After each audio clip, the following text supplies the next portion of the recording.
मैं आदिल की मोहब्बत में कभी अंधी नहीं थी, लेकिन मुझे उसके साथ जीने में कोई पछतावा भी नहीं था। वो एक ऐसा इंसान था जिसके दिन का आगाज़ घड़ी की सुइयों के मुताबिक होता और रात का इख्तिताम भी उसी तरतीब से होता था। आदिल एक मल्टीनेशनल कंपनी में अच्छे ओहदे पे फायज था। उसका चेहरा हमेशा चमकता हुआ और क्लीन शेव रहता। वो रोज़ सुबह शीशे के सामने खड़ा होकर इतनी नफासत से शेविंग फोम लगाता और उस तरह चलाता था कि मुझे कभी कभी उसकी इस आदत से चिढ़ होने लगती थी। हमारी शादी को 5 साल हो चुके थे और हमारे 2 प्यारे बच्चे थे, ज़ैन और आयशा। मेरी ज़िंदगी बज़ाहिर पुरसकून थी, हमारे पास एक अच्छा घर था, गाड़ी थी और हर वो आसाइश थी जो एक आम औरत का ख्वाब होती है। लेकिन इस सब के बावजूद मेरे अंदर एक अजीब-सा अधूरापन था। एक ऐसी खामोश प्यास जिसका नाम मुझे खुद भी मालूम नहीं था।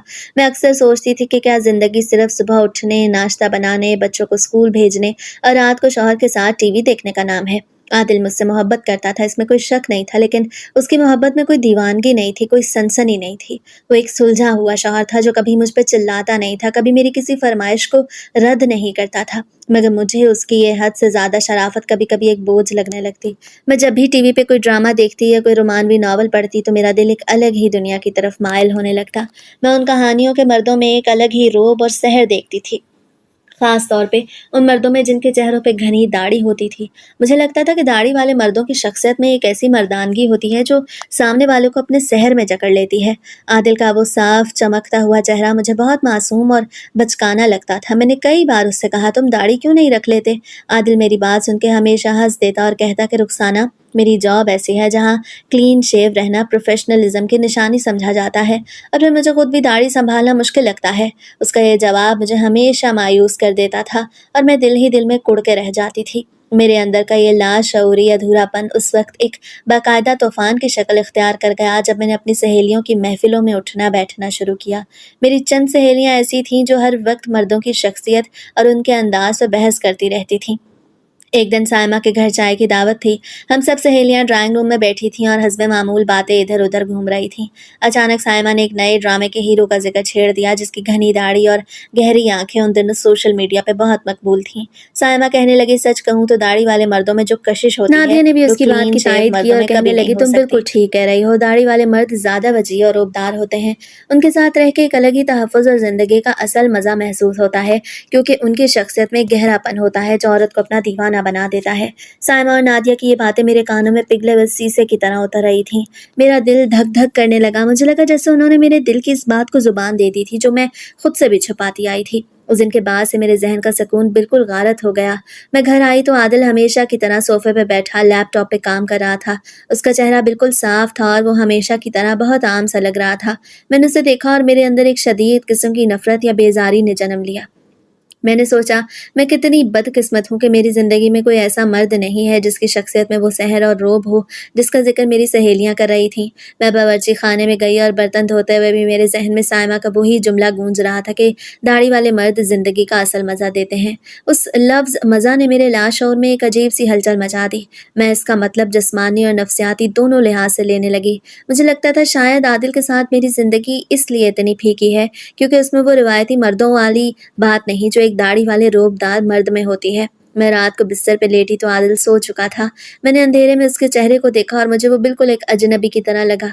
मेरे अंदर की फैंटेसी अब मुझ पे हावी हो रही थी। मैं दिन भर इंटरनेट पे ऐसी तस्वीर और वीडियोस देखने लगी जिनमें दाढ़ी वाले मर्दों की शख्सियत को बहुत ग्लैमराइज करके दिखाया जाता था।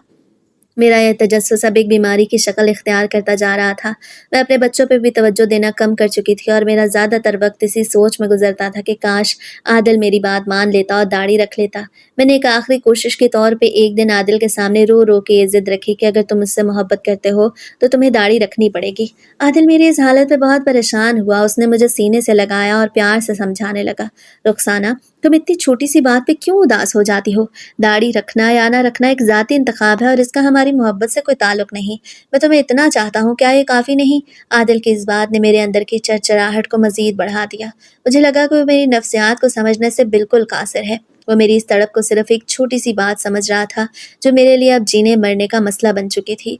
उस रात मैंने फ़ैसला कर लिया कि अब मैं आदिल से इस बारे में कोई बात नहीं करूँगी। लेकिन मेरे दिल के अंदर जो चोर दरवाज़ा खुल चुका था, उसे मुझे एक ऐसे रास्ते पे डाल दिया जहाँ से वापसी बहुत मुश्किल थी।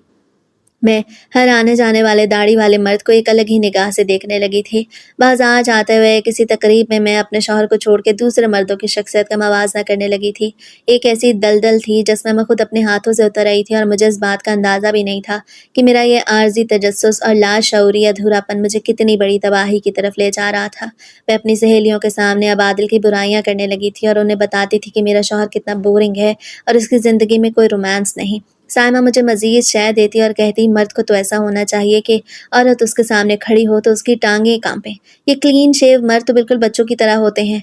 इन बातों ने मेरे दिमाग को पूरी तरह मफलूज कर दिया। अब मुझे अपने घर का सुकून एक जेल की तरह लगने लगा। आदिल की हर अच्छी बात मुझे बुरी लगती थी। अगर वो मेरे लिए कोई तोहफा लाता तो मैं सोचती है मुझे खरीदने की कोशिश कर रहा है। अगर वो बच्चों के साथ हंसता खेलता तो मुझे उसकी मर्दानगी पे शक होने लगता कि एक मर्द को इतना हल्का नहीं होना चाहिए। मेरे ज़हन का ये तवाज़ुन बिल्कुल बिगड़ चुका था और मैं एक ऐसी फैंटेसी की गुलाम बन चुकी थी जिसका हकीकत से कोई ताल्लुक नहीं था। लेकिन मेरा ये जुनून यहीं ख़त्म नहीं हुआ, बल्कि इसने मुझे एक ऐसे मोड़ पे ला खड़ा किया जहाँ मेरी ज़िंदगी का सबसे बड़ा इम्तिहान शुरू होने वाला था। उन्हीं दिनों आदिल ने फ़ैसला किया कि बच्चों की इस्लामी तालीम के लिए घर पे किसी कारी या मौलाना का इंतज़ाम किया जाए, क्योंकि बच्चे अब बड़े हो रहे थे और उन्हें बाकायदा कायदा और सुपारा पढ़ने की ज़रूरत थी। आदिल ने मोहल्ले के इमाम साहब से बात की और उन्होंने अपने शागिर्द मौलाना ज़ियाउर रहमान को हमारे घर भेजने का फ़ैसला किया। जिस दिन मौलाना ने पहली बार हमारे घर कदम रखा, मैं ड्राइंग रूम के पर्दे के पीछे खड़ी थी। मैंने जैसे ही उन्हें देखा, मेरी सांसें रुक गईं। उनकी एक लंबी और खूबसूरत स्याह दाढ़ी थी, चेहरे पे एक अजीब सा रोब और वक़ार था और उनका लहजा बहुत धीमा और असरअंगेज़ था। उन्हें देखकर मेरे ज़हन में साइमा की कही हुई वो सारी बातें एक बार फिर से ज़िंदा हो गईं कि दाढ़ी वाले मर्दों में एक अलग ही ज़हर होता है। मेरा दिल ज़ोर-ज़ोर से धड़कने लगा और मुझे लगा कि जिस तजस्सुस की तलाश में मैं इतने सालों से भटक रही थी, वो अब मेरे अपने घर के अंदर आ चुका था।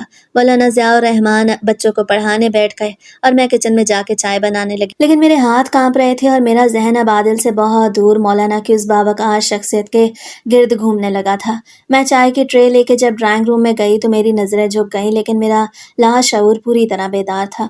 मैंने महसूस किया कि मौलाना ने अपनी नज़रें नीचे रखीं और बहुत अदब से चाय का शुक्रिया अदा किया। उनका यह अंदाज़ मुझे आदिल के उस बेबाक और दोस्ताना अंदाज़ से बिल्कुल मुख्तलिफ लगा, जिसका मैं रोज़ सुना करती थी। मेरे अंदर का शैतानी तजस्सुस अब मुझे उकसाने लगा था कि मैं किसी तरह मौलाना को अपनी तरफ मुतवज्जे करूं। मैं ये देखना चाहती थी कि इस दाढ़ी और तकवा के पीछे छुपा हुआ मर्द कैसा होता है। क्या वाकई उसमें वो मज़ा और सहर है जिसकी बातें दुनिया करती है? मैं रोज़ नए-नए बहाने बनाने लगी, कभी बच्चों की पढ़ाई का पूछने के बहाने उनके सामने जाती, तो कभी चाय के साथ कुछ ख़ास लवाज़मात बना के ले जाती। मैंने अपने कपड़ों और अपने अंदाज़ में ख़ास किस्म की तब्दीली लाना शुरू कर दी थी ताकि मैं मौलाना की नज़रों में आ सकूँ। आदिल इस सब से बिल्कुल बेखबर था, वो समझता था मैं बच्चों की तालीम की वजह से इतनी फ़िक्रमंद हूँ और मौलाना का बहुत एहतराम करती हूँ। लेकिन उसे क्या मालूम था कि उसकी क्लीन शेव शराफ़त ने मुझे एक ऐसे रास्ते पे धकेल दिया था जहाँ मैं अपने ही घर में गैर मर्द को लुभाने के जाल बुन रही थी। मेरा ये तजस्सुस अब एक ऐसी हद को छूने लगा था जहाँ इख़्लाक़ियात और गुनाह के दरमियान की लकीर बहुत धुंधली हो जाती है। मैं रातों को सो नहीं पाती थी और मेरे ज़हन में सिर्फ़ एक ही मंज़र घूमता था कि अगर मौलाना मेरी तरफ माइल हो गए तो क्या होगा? ये सोच ही मुझे एक अजीब-सी सनसनी और लज़्ज़त से भर देती थी।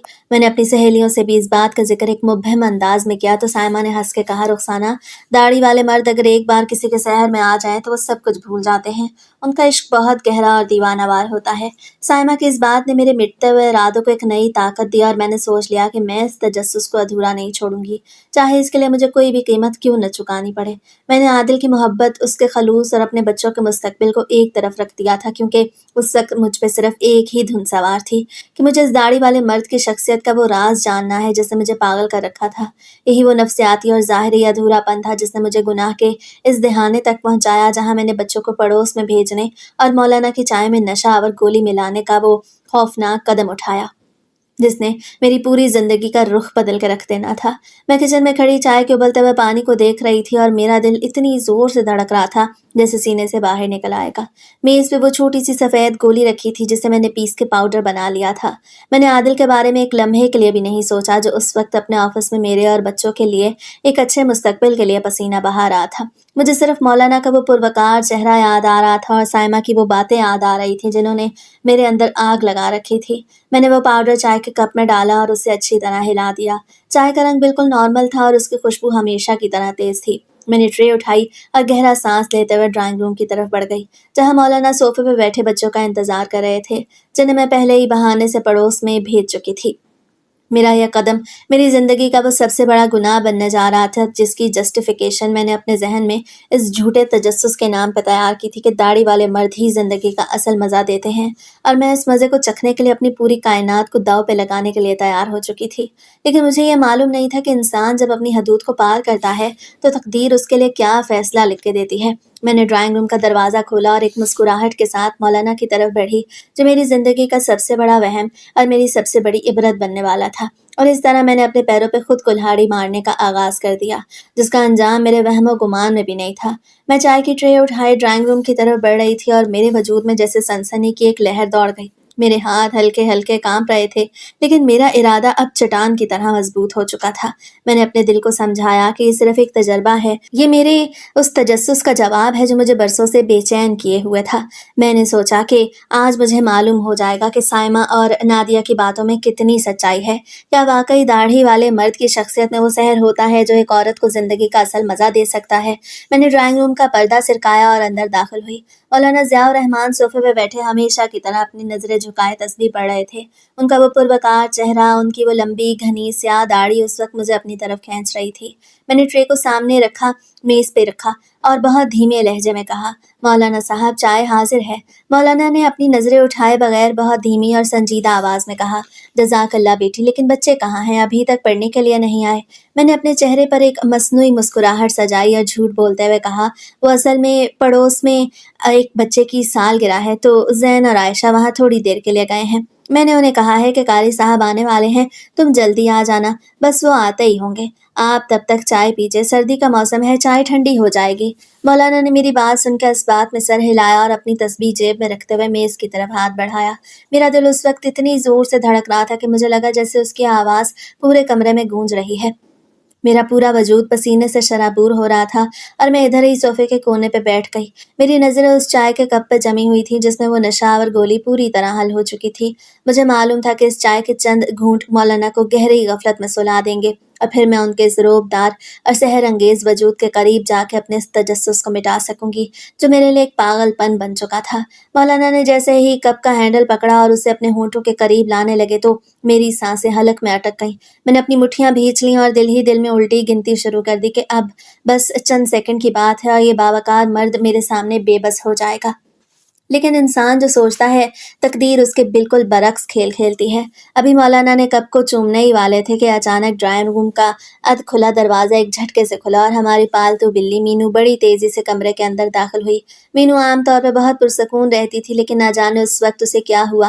वो किसी चीज़ से डरी हुई थी या शायद किसी चूहे का पीछा कर रही थी। वो सीधी उछली, उसने मेज़ पे एक ज़ोरदार छलांग लगाई। उसका पिछला पैर सीधा चाय के कप से टकराया और एक ज़ोरदार छनाकट के साथ वो गरम चाय का पूरा कप उलट गया। चाय का रुख सीधा मौलाना ज़ियाउर रहमान की तरफ था और वो उबलती हुई गरम चाय उनके सफ़ेद उजले कुर्ते और शलवार पे जा गिरी। चाय इतनी गर्म थी कि मौलाना के मुंह से एक हल्की सी आह निकली और वो तड़प के सोफे से खड़े हो गए।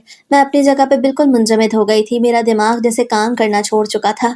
मैंने देखा कि चाय का वो नशा और पाउडर वाला पानी उनके पूरे लिबास पे फैल चुका था और वो शदीद तकलीफ और शर्मिंदगी के आलम में अपने कपड़ों को देखने लगे। मेरी पूरी स्कीम, मेरा पूरा मंसूबा एक सेकंड में खाक में मिल चुका था। मैं घबरा के खड़ी हुई और हकलाते हुए बोली, ओ खुदाया मौलाना साहब ये क्या हो गया? मैं अभी कपड़ा लाती हूँ, मैं अभी पानी लाती हूँ। लेकिन मौलाना ने अपने हाथ के इशारे से मुझे रोक दिया। उनका चेहरा तकलीफ से सुर्ख हो रहा था, लेकिन उनकी जुबान पे अब भी कोई गाली या बुरा लफ्ज़ नहीं था। उन्होंने अपनी नज़रें नीचे ही रखी और बहुत शर्मिंदगी और माजरत खाहाना अंदाज में कहा, नहीं बेटी कोई बात नहीं, ये तो जानवर है, इसे क्या मालूम, लेकिन मेरे कपड़े बहुत ख़राब हो गए हैं और इस हालत में मेरे लिए यहाँ बैठना और पढ़ाना मुमकिन नहीं। मुझे लगता है मुझे अब निकलना चाहिए। मैं बहुत माजरत खा हूँ कि मेरी वजह से ड्राइंग रूम का कालीन भी खराब हो गया। मैंने उन्हें रोकने की कोशिश की। मौलाना साहब आप वॉशरूम में धो लें, मैं आदिल का कोई कुर्ता दे देती हूँ, आप बदल लें। लेकिन उन्होंने बहुत सख्ती और वकार के साथ अपने सर को हिलाया और कहा, नहीं बेटी, गैर मर्द का किसी के घर में इस तरह कपड़े बदलना मुनासिब नहीं है।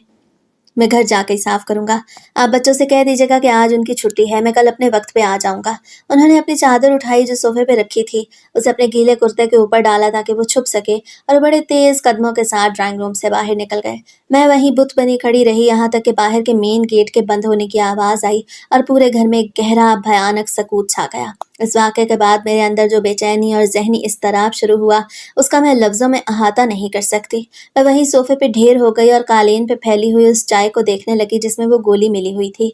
मेरा पूरा जिस्म बुरी तरह काँप रहा था। ये खौफ़ था या नाउम्मीदी या फिर अपने गुनाह के अधूरे रह जाने का मलाल, मैं खुद भी नहीं समझ पा रही थी। लेकिन मेरे अंदर एक अजीब-सी हाहाकार मची हुई थी। मेरी बोलती बिल्कुल बंद हो चुकी थी और मेरे ज़हन में ख़यालात का एक ऐसा तूफ़ान उठ खड़ा हुआ था जो मुझे अंदर ही अंदर नोच रहा था। मैंने सोचा कि ये क्या हो गया? तकदीर ने ऐन आखिरी वक्त पे मेरे हाथ से निवाला छीन लिया। मैंने किचन में जाके कपड़ा लिया और कालीन को साफ करने लगी, लेकिन मेरे हाथ पागलों की तरह चल रहे थे। मैं कालीन को इतनी जोर जोर से रगड़ रही थी जैसे मैं अपने अंदर के इस गंदे इरादे के दाग को मिटाना चाह रही हूँ, लेकिन वो दाग तो मेरे दिल और दिमाग पे लग चुका था।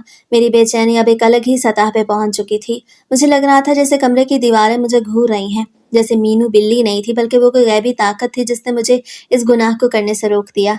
लेकिन मेरा बीमार ज़हन इस बात को इबरत के तौर पे लेने के बजाय एक शदीद किस्म की चिड़चिड़ाहट और गुस्से में बदल रहा था। मुझे गुस्सा आ रहा था उस बिल्ली पे, मुझे गुस्सा आ रहा था अपनी किस्मत पे, और मुझे गुस्सा आ रहा था आदिल पे कि अगर वो मेरी बात मान के दाढ़ी रख लेता तो मुझे आज ये सब न करना पड़ता। मैं अपने घर में एक कैदी की तरह चक्कर काटने लगी। मेरी बोलती बंद थी लेकिन मेरे अंदर का शोर मुझे पागल कर रहा था। मैंने अपने मोबाइल को उठाया और साइमा का नंबर मिलाया, लेकिन फिर हिचकिचा के फ़ोन बंद कर दिया। मैं उसे क्या बताती कि मैंने एक मर्द को बेहोश करने की कोशिश की और एक बिल्ली ने मेरा सारा प्लान चौपट कर दिया। वो मुझ पे हंसती या शायद मुझे बुज़दिल समझती। मैं फ़ोन फेंक के बिस्तर पे लेट गई और छत को घूरने लगी। मेरे जहन में बार बार मौलाना का वो चेहरा आ रहा था जब चाय उन पे गिरी थी। उनका वो वक़ार, उनका वो धीमा लहजा, तकलीफ़ में भी उनकी ज़ुबान से निकलने वाले वो अल्फाज के गैर मर्द का किसी के घर में कपड़े बदलना मुनासिब नहीं। ये बातें मेरे अंदर एक अजीब सी खलिश पैदा कर रही थीं। एक तरफ सायमा की वो बातें थीं कि दाढ़ी वाले मर्द ज़िंदगी का असल मज़ा देते हैं, और दूसरी तरफ मौलाना का ये किरदार जो गुनाह के इतने करीब होने के बावजूद अपनी हदूद में कायम रहा था। लेकिन मेरे अंदर की फैंटेसी अभी मरी नहीं थी। वो इस अधूरेपन की वजह से और ज़्यादा खतरनाक शक्ल इख्तियार कर रही थी। मैं सोच रही थी कल जब मौलाना दोबारा आएंगे तो मैं उनका सामना कैसे करूंगी? क्या उनके दिल में कुछ शक पैदा हुआ होगा? क्या उन्होंने मेरे चेहरे की वो घबराहट पढ़ ली थी? ये खौफ मेरे वजूद को अंदर से खोखला कर रहा था। मेरी बेचैनी का ये आलम था कि जब बच्चे पड़ोस से वापस आए तो मैंने उन पे बिला वजह गुस्सा किया। ज़ैन ने मुझसे पूछा, मामा कारी साहब आए थे? तो मैंने उसे एक ज़ोरदार थप्पड़ मार दिया और कहा, अपने कमरे में जाओ और खामोशी से बैठो। बच्चे मेरी इस बदली हुई हालत को देख के डर गए और अपने कमरे में चले गए। मैं अकेली लाउंज में बैठी रही। अंधेरा गहरा हो रहा था और मेरी बातिनी बेचैनी मुझे अपनी इंतहा को लग रही थी। मुझे आदिल के आने का खौफ भी सता रहा था कि अगर किसी तरह उसे मालूम हुआ कि आज क्या हुआ है तो मैं क्या जवाब दूंगी। अगरचे ज़ाहिरी तौर पे कुछ नहीं हुआ था, लेकिन मेरा ज़मीर जानता था कि मैं किस नीयत के साथ उस कमरे में गई थी। ये बोलती हुई बेचैनी, ये खामोश चीखें जो मेरे अंदर से निकल रही थीं, मुझे पागल करने के लिए काफ़ी थीं। मैं शीशे के सामने खड़ी हुई और अपने आप को देखा। मेरी आंखें सुर्ख थीं, चेहरे पे एक अजीब सी वहशत थी।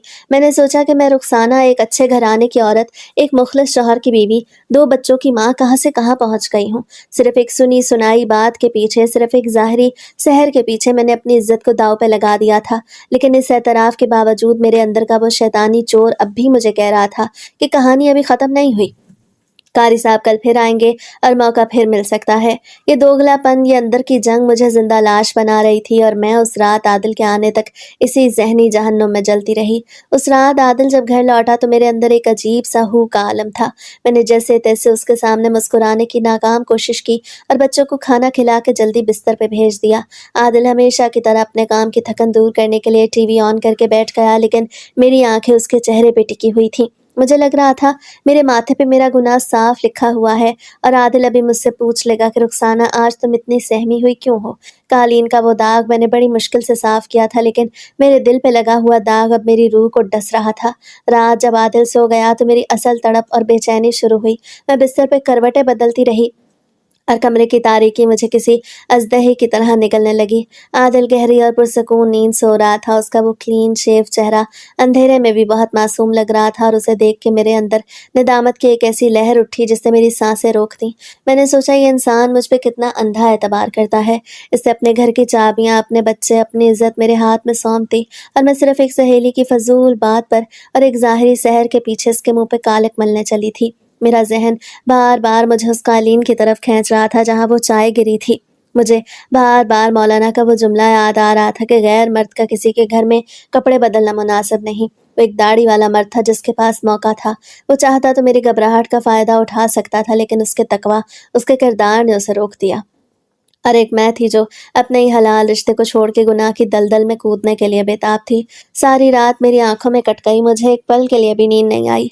जब भी मेरी आँखें बंद होती, मुझे साइमा का वो हँसता हुआ चेहरा नज़र आता, जो कह रहा था कि दाढ़ी वाले मर्द ज़िंदगी का असल मज़ा देते हैं। और फिर फ़ौरन ही मुझे मौलाना का वो चाय से भरा हुआ कुर्ता दिखाई देता, जिससे मुझे मेरी औकात याद दिलाती थी। मैं सुबह सादिक के वक़्त बिस्तर से उठी और मुसल्ले पे बैठ गई। मेरी बोलती बंद थी, लेकिन मेरे आँसू रुकने का नाम नहीं ले रहे थे। मैंने अपने हाथ उठाए, लेकिन मुझ में इतनी हिम्मत नहीं थी कि मैं अल्लाह से माफ़ी माँग सकूँ। क्योंकि मैं जानती थी कि अगर वो बिल्ली चाय न गिराती तो मैं गुनाह कर चुकी होती। मैं इसी ज़हनी अज़ाब और कश्मकश में मुब्तला थी कि सुबह हो गई और सूरज की पहली किरण ने कमरे को रोशन कर दिया। आदिल हमेशा की तरह अपने वक्त पे उठा। उसने ऑफिस जाने की तैयारी शुरू की। मैंने बावर्ची खाने में जाके लिए उसके नाश्ता बनाया, लेकिन मेरे हाथ अब भी काँप रहे थे। आदिल जब डाइनिंग टेबल पर बैठा तो उसका चेहरा बहुत संजीदा और उदास था। वो आम तौर पर सुबह के वक्त बहुत हशाश बशाश होता था, लेकिन आज उसकी आंखों में एक अजीब सा दुख और वहशत थी। मैंने उसके सामने चाय का कप रखा तो उसने मेरी तरफ देखा और एक गहरा सांस लिया। मैं डर गई कि कहीं उसे मेरी रात वाली बात का पता तो नहीं चल गया। आदिल ने चाय का चम्मच हिलाते हुए बहुत धीमी और भारी आवाज में कहा कि रुखसाना, आज ऑफिस जाने का बिल्कुल दिल नहीं कर रहा। दिल बहुत उदास है और दिमाग सुन हो चुका है। मैंने धड़कते दिल के साथ पूछा, आदिल क्या हुआ है, आपकी तबीयत तो ठीक है ना? आदिल ने कप मेज पे रखा और मेरी तरफ देखते हुए कहा, रुखसाना तुम्हें याद है मेरे ऑफिस में एक कोलीग था, कामरान, जो अक्सर मेरे साथ घर भी आता था और हमने कई बार उसके साथ डिनर भी किया था। मैंने इस बात में सर हिलाया, क्योंकि कामरान आदिल का बहुत अच्छा दोस्त था और उसकी बीवी भी मुझसे मिलती थी। आदिल ने अपने चेहरे पे हाथ फेरा। उसकी आंखों में आंसू आ गए। वो कहने लगा, रुखसाना, आज सुबह मुझे कामरान के भाई का फ़ोन आया और जो खबर उसने सुनाई उसने मुझे अंदर से हिला के रख दिया है। कामरान अब इस दुनिया में नहीं रहा। उसने और उसके 2 मासूम बच्चों ने खुदकुशी कर ली। ये सुनते ही मेरे हाथ से प्लेट छूटते-छूटते बची। मेरी ज़ुबान गंग हो गई और मैंने तड़प के पूछा, खुदकुशी? लेकिन क्यों? कामरान तो अपनी बीवी और बच्चों से बहुत मोहब्बत करता था। आदिल एक सर्द आह भरी और कहने लगा, हाँ, वो मोहब्बत करता था, लेकिन उसकी बीवी किसी और मर्द के चक्कर में पड़ गई। उसकी बीवी को किसी गैर मर्द की ज़ाहिरी शख्सियत और सहर ने ऐसा अंधा कर दिया कि वो अपने मुखलिस शौहर और बच्चों को भूल गई। वो इस गैर मर्द के साथ भागने का प्लान बना रही थी और कामरान को इस बात का पता चल गया। वो एक बहुत हसास और मुखलिस इंसान था। वो इस धोखे और रुसवाई को बर्दाश्त न कर पाया। उसने पहले अपने दोनों मासूम बच्चों को जहर दिया और फिर खुद भी पंखे से लटक के अपनी जान दे दी। आदिल की ये बातें मेरे कानों में किसी बम की तरह फटी। मेरा पूरा वजूद सुन्न हो गया और मुझे लगा जैसे मेरे पैरों तले से ज़मीन निकल गई है। आदिल ने रोते हुए कहा, रुखसाना, मैं सोच भी नहीं सकता कि कोई औरत इतनी बेरहम हो सकती है कि एक मुखलिस शौहर की मोहब्बत को ठुकरा के किसी गैर मर्द के झूठे सहर के पीछे अपना पूरा हंसता खेलता घर उजाड़ दे। कामरान की बीवी तो भाग गई, लेकिन उसने अपने पीछे 3 लाशें छोड़ दी। वो औरत अब जिंदगी भर इस गुनाह और रुसवाई के जहन्नुम में जलेगी। आदिल की एक एक बात मेरे दिल पे हथौड़े की तरह लग रही थी। मुझे ऐसा लग रहा था जैसे आदिल कामरान की बीवी की बात नहीं कर रहा, बल्कि वो मेरी दास्तान सुना रहा है। मुझे बता रहा है कि अगर मैं भी अपने इस झूठे तजस्सुस के पीछे चली जाती तो मेरे घर का अंजाम भी यही होता। मेरे मासूम बच्चे ज़ैन और आयशा भी इसी तरह किसी कब्र में सो रहे होते और आदिल जैसा मुखलिस इंसान भी दुनिया छोड़ चुका होता। मेरे अंदर की बोलती हुई बेचैनी अब एक खौफनाक सच्चाई बन के मेरे सामने खड़ी थी। मुझे कामरान की बीवी के रूप में अपना ही अक्स नजर आ रहा था। आदिल नाश्ता छोड़ के उठ गया और कहने लगा, मैं कामरान के जनाजे पे जा रहा हूँ, रुखसाना, तुम बच्चों का ख्याल रखना। आदिल के जाने के बाद मैं बावर्ची खाने के फर्श पे बैठ गई। मेरे कानों में अभी तक कामरान और उसके बच्चों की मौत की खबर गूंज रही थी। आदिल ने जो बातें बताई वो मेरे दिल पे हथौड़े की तरह लगी थी। मैं उस वक्त रो रो के तौबा करने की कोशिश करने लगी और अपने मोबाइल से वो तमाम चीज़ें हटा दी जो मुझे गुमराह कर रही थीं। 2-3 दिन तक मैंने खुद पे सख्त पहरा बिठाया। मैं घर से बाहर ना निकली और ना ही साइमा का फ़ोन आया। मुझे अपने बच्चों को देख के खौफ आता था और आदिल के सामने आते ही मेरी नज़रें झुक जाती थीं। मैं खामोशी से अपने दिन गुजार रही थी। ऐसा लग रहा था कि वक्त की धूल मेरे इस गंदे तजस्सुस को दबा देगी। मौलाना ज़िया रहमान भी उन 2-3 दिनों में नहीं आए, क्योंकि उनका कुर्ता ख़राब हो गया था और उन्होंने आदिल को पैगाम भिजवाया था कि वो कुछ दिन बाद आएंगे। ये खामोशी मेरे लिए एक सकून का बायस होनी चाहिए थी, लेकिन मेरा बीमार ज़हन अब एक अलग ही कश्मकश का शिकार हो रहा था। जैसे जैसे दिन गुजर रहे थे, कामरान की मौत का खौफ मेरे दिल से मद्धम होने लगा और वो पुरानी प्यास दोबारा जागने लगी। मेरा दिल एक बार फिर खराब होने लगा था। लाशऊर का वो चोर मुझे बार बार कह रहा था कि रुखसाना तुम इतनी बुज़दिल कैसे हो सकती हो, जो काम अधूरा रह गया था उसे पूरा क्यों नहीं करती। मौलाना का वो चेहरा, उनकी वो घनी स्याह दाढ़ी मेरे ख्वाबों में दोबारा आने लगी, और मेरा वो शैतानी वहम के दाढ़ी वाले मर्द जिंदगी का असल मज़ा देते हैं मेरे पूरे वजूद पे दोबारा हावी हो गया था। चौथे दिन जब मौलाना ने घर आने का पैगाम भेजा तो मेरे अंदर का सारा डिसिप्लिन एक सेकंड में टूट गया। मैंने फैसला कर लिया कि इस बार मैं कोई गलती नहीं करूंगी। इस बार मैंने कोई बिल्ली कमरे में नहीं आने देनी, और ना ही किसी और चीज़ को रुकावट बनने देना है। मैंने प्लान बदला, और इस बार बच्चों को पड़ोस में भेजने के बजाय मैंने एक और खौफनाक कदम उठाया। मैंने दोपहर के वक्त बच्चों के दूध में नींद का सिरप मिला के उन्हें पिला दिया, ताकि वो गहरी नींद सो जाएं और शाम तक ना उठें। बच्चे अपने कमरे में बेहोश होकर सो गए। अब घर में कोई नहीं था, आदिल ऑफिस में था और बच्चे सो रहे थे। शाम के वक्त जब मौलाना ज़ियाउर रहमान घर आए तो मैंने अपने दिल को पत्थर का बना लिया था। मैं बावर्ची खाने में गई और चाय तैयार की। इस बार मैंने नशावर गोली की मिकदार दुगनी कर दी थी, ताकि असर जल्दी और गहरा हो। मैं चाय की ट्रे लेके ड्राइंग रूम में गई। मौलाना हमेशा की तरह नज़रें झुकाए बैठे थे। मैंने कहा, मौलाना साहब, बच्चे तो सो रहे हैं, उनकी तबीयत कुछ ठीक नहीं थी, आप चाय पीजिए। मौलाना ने ताज्जुब का इजहार किया और चाय का कप उठा लिया। इस बार कोई रुकावट नहीं आई। उन्होंने बिस्मिल्लाह पढ़ी और चाय पीना शुरू कर दी। मैं वहीं खड़ी उनके एक एक घूंट को देख रही थी। चाय खत्म करने के चंद ही मिनटों बाद उनका सर भारी होने लगा। उनकी जुबान लड़खड़ाई और उन्होंने कहा, रुखसाना बेटी, मुझे चक्कर आ रहे हैं। और इसके साथ ही उनकी आंखें बंद हो गई और वो सोफे पे एक तरफ को ढेर हो गए। मेरा दिल कामयाबी के एहसास से जोर से धड़का। मैंने आगे बढ़ के ड्राइंग रूम का दरवाज़ा अंदर से लॉक कर दिया। अब वो घड़ी आ चुकी थी जिसके लिए मैंने अपना ईमान, अपनी इज्जत और अपना घर दांव पे लगा दिया था। मैं आहिस्ता आहिस्ता सोफे के करीब आई। मौलाना गहरी गफलत में डूब चुके थे। उनका वो पुरवकार चेहरा अब मेरे सामने बिल्कुल बेबस था। मैं सोफे पे उनके बिल्कुल करीब बैठ गई और कांपते हुए हाथों से उनकी उस घनी स्याह दाढ़ी की तरफ हाथ बढ़ाया। मैंने जैसे ही अपनी उंगलियां उनकी दाढ़ी के बालों में फेरी, मेरे वजूद में सनसनी की एक लहर दौड़ गई। मैं अपने इस गंदे तजस्सुस की इंतहा पे थी कि अचानक मेरे घर का मेन गेट बहुत जोर जोर से बजने लगा। कोई बाहर खड़ा पागलों की तरह दरवाज़ा पीट रहा था, और साथ ही घंटी मुसलसल बज रही थी। उस अचानक आवाज़ ने मुझे इतनी ज़ोर का झटका दिया कि मैं सोफे से पीछे गिरते गिरते बची। मेरा पूरा जिस्म पसीने से शराबूर हो गया और मेरी सांसें हलक में अटक गईं।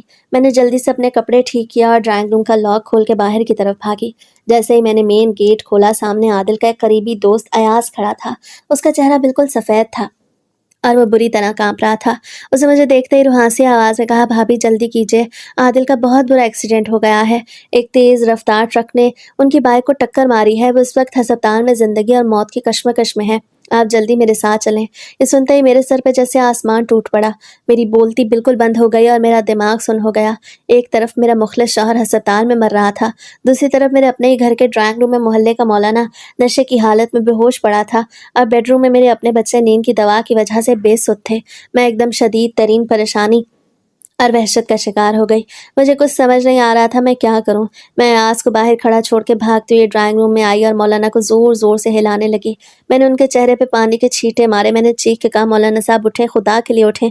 आदिल का एक्सीडेंट हो गया है। लेकिन उन पे दुगनी दवा का असर था। वो किसी मुर्दे की तरह सोफे पे पड़े रहे। उनका जिस्म बिल्कुल ढलका हुआ था और उनकी तरफ से कोई हरकत नहीं हो रही थी। मेरी वहशत अब पागलपन में बदल रही थी। अयाज भी अंदर आ गया और जब उसने मौलाना को इस हालत में देखा तो उसने हैरत और परेशानी से पूछा, भाभी कारी साहब को क्या हुआ है, ये इस तरह क्यों पड़े हैं? मैंने झूठ बोला, मुझे नहीं मालूम, ये चाय पी रहे थे और अचानक बेहोश हो गए। अयाज ने वक्त ज़ाया किए बगैर बाहर मोहल्ले के 2-3 लड़कों को आवाज़ दी जो गली में खड़े थे। वो लोग दौड़ते हुए अंदर आए और उन्होंने मौलाना की हालत देख के कहा, इनकी नब्ज़ तो चल रही है लेकिन ये गहरी बेहोशी में है, इन्हें फ़ौरन अस्पताल ले जाना होगा। मोहल्ले वाले मौलाना ज़ियाउर रहमान को उठा के गाड़ी की तरफ ले जाने लगे और मैं वहीं खड़ी अपनी तबाही का तमाशा देख रही थी। मुझे खौफ था कि अगर अस्पताल में मौलाना के खून का टेस्ट हुआ और उसमें नशावर गोली निकल आई तो मोहल्ले वाले मुझे जिंदा जला देंगे। लेकिन उस वक्त मेरे पास सोचने का वक्त नहीं था। अयाज मुझे बार बार चलने का कह रहा था। मैं भागते हुए बच्चों के कमरे में गई। वो दोनों अब भी गहरी नींद सो रहे थे। मैंने रोते हुए पड़ोसन को आवाज़ दी, उन्हें अंदर बुला के कहा, आदिल का एक्सीडेंट हो गया है, मेरे बच्चे सो रहे हैं, आप खुदा के लिए इनका ख्याल रखें, मैं अस्पताल जा रही हूँ। पड़ोसन ने बच्चों की जिम्मेदारी ली और मैं पागलों की तरह रोती हुई अयाज के साथ गाड़ी में बैठ के अस्पताल की तरफ भागी। मेरे दिल में उस वक्त आदिल के लिए दुआ कम और अपने गुनाह की रुसवाई का खौफ ज़्यादा था। मुझे लग रहा था कि आदिल का यह हादसा और मौलाना की ये बेहोशी दरअसल अल्लाह का वो अजाब है जो मेरी इस गंदी लाइन और झूठे तजस्सुस की वजह से मुझ पे नाजिल हुआ था कि दाढ़ी वाले मर्द ज़िंदगी का असल मज़ा देते हैं। मैं अपने ही बनाए हुए जहन्नुम में जल रही थी और हस्पताल का रास्ता मेरे लिए सिरात का पुल बन चुका था। मैं हस्पताल के इमरजेंसी वार्ड के बाहर अकेली खड़ी थी। मेरे कदमों तले से ज़मीन आहिस्ता आहिस्ता सिरकती जा रही थी। वहाँ की सफ़ेद सर्द दीवारें और स्ट्रेचर के पहियों की सनसनाती हुई आवाज़ें मेरे कानों में मेरे गुनाहों की गवाही दे रही थीं। अयाज बार बार मेरे करीब आकर मुझे तसल्ली देने की कोशिश कर रहा था कि भाभी, आप हौसला रखें, आदिल भाई बहुत मजबूत इंसान हैं, अल्लाह उन्हें कुछ नहीं होने देगा। लेकिन अयाज को क्या मालूम था कि मेरे अंदर तो एक अलग ही जहन्नुम दहक रहा था, जिसकी तपिश मेरी रूह को झुलसा रही थी। आदिल उस वक्त ऑपरेशन थिएटर के अंदर जिंदगी और मौत की आखिरी जंग लड़ रहा था और डॉक्टर उसके जिस्म से वो जख्म सीलने की जद्दोजहद कर रहे थे जो एक बेरहम ट्रक की टक्कर से उसे लगे थे। मैं अस्पताल के कोने में बेंच पे बैठ गई और अपनी बंद आंखों के सामने अपने ही हाथों बने हुए इस गुनाह के जाल को देखने लगी जो मैंने पिछले चंद घंटों में अपने ही घर के अंदर बुना था। मुझे बार बार वो मंजर याद आ रहा था कि किस तरह मैंने अपने मुखलिस शौहर की लाजवाल मोहब्बत को पसे पुश डाल दिया। आदिल जो रोज सुबह शीशे के सामने खड़ा होकर अपनी क्लीन शेव इतनी नफासत से करता था कि उसका चेहरा मासूमियत का आईनादार लगता था, मैंने उस मासूमियत की तौहीन की। मैंने सिर्फ एक सहेली की फजूल बातों पर और सोशल मीडिया के एक झूठे सहर के पीछे अपना पूरा ईमान, अपनी इज्जत और अपना हंसता खेलता घर उजाड़ने का फैसला किया। मेरे जहन में बार बार वो जुमले हथौड़े की तरह बज रहे थे कि दाढ़ी वाले मर्द ही जिंदगी का असल मजा देते हैं, और उस एक जुमले की हवस ने मुझे इतना अंधा कर दिया कि मैंने मोहल्ले के कारी साहब की चाय में दुगनी मिकदार में नशावर गोली मिला दी थी। मैंने तो अपने बच्चों को भी नींद का सीरप पिला के सुला दिया था ताकि मेरे इस घिनौने तजस्सुस के रास्ते में कोई रुकावट ना आए। मैं सोफे पे मौलाना के इतने करीब बैठी और मेरे कामते हाथ उनकी घनी स्याह दाढ़ी के बालों को छूने ही वाले थे कि अल्लाह ने आदिल के एक्सीडेंट का ये गैबी झटका दे के मुझे उस दलदल में गिरने से ऐन आखिरी सेकंड पे रोक लिया। मुझे अब शिद्दत से एहसास हो रहा था कि उसका यह हादसा दरअसल उसके गुनाहों की सज़ा नहीं था, बल्कि वो तो एक मासूम और पाकीज़ा इंसान था।